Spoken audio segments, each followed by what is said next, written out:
The time has come to challenge the entrenched voices of the old men who have dictated how young women should live their lives. We call upon the Iranian authorities to recognize and respect the freedom of expression and belief of all people within their nation.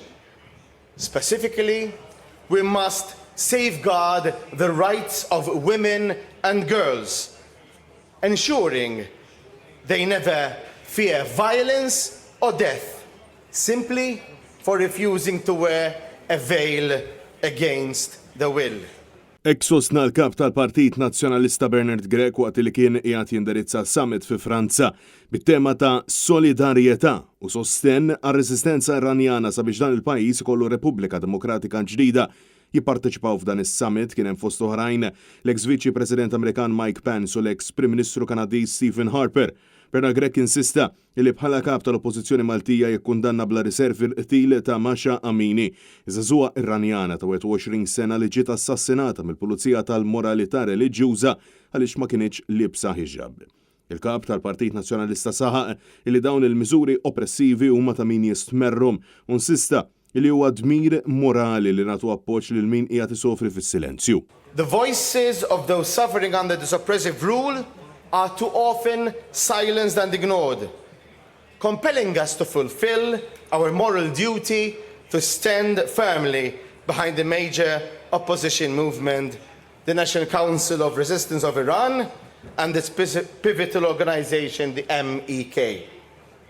These brave men and women have exhibited unwavering resilience for 4 decades, tirelessly fighting for a free Iran. Mijiet ta' parlamentari u ex-politiċi minn madwar id-dinja ħadu sehem f'dan is-summit fejn ġew diskussi l-isfidi attwali fl-Iran u l-kriżi soċjali li dan il-pajjiż għaddej minnha.